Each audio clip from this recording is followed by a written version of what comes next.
പോകുന്നതിനിടയിലാണ് ഈ ഗജ സംഗമത്തിൽ പങ്കെടുത്ത ആനകളിൽ ഒന്ന് വിരണ്ടോടിയത്.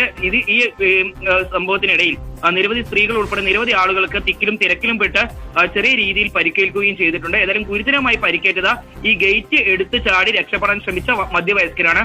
ഏതായാലും ഇയാളുടെ കാലിൽ കയറിയ കമ്പി ഇപ്പോൾ മുറിച്ചു മാറ്റിക്കൊണ്ടാണ് രക്ഷാപ്രവർത്തകർ ഇപ്പോൾ ഇയാളെ ആശുപത്രിയിലേക്ക് മാറ്റിയിട്ടുള്ളത്. അപർണ, ഇക്ബാൽ, ആനയെ തളയ്ക്കാൻ കഴിഞ്ഞിട്ടുണ്ടോ? എന്താണ് സ്ഥലത്തെ പ്രദേശത്തെ ഇപ്പോഴത്തെ ഒരു അവസ്ഥ?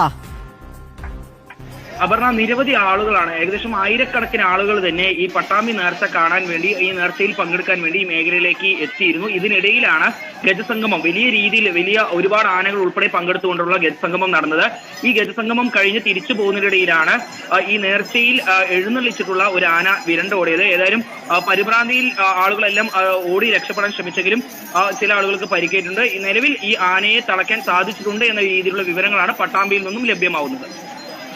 ഗജസംഗമത്തിനിടെയാണ് ആന ഇടഞ്ഞത്. തിക്കിലും തിരക്കിലും പെട്ട വലിയ തോതിൽ ആളുകൾ കൂടിയിരുന്ന സ്ഥലമാണ്. അതിലൊരാൾക്കാണ് ഗുരുതരമായി പരിക്കേറ്റത്. സ്കൂളിന്റെ ഗേറ്റ് രക്ഷപ്പെടാൻ വേണ്ടി ഗേറ്റ്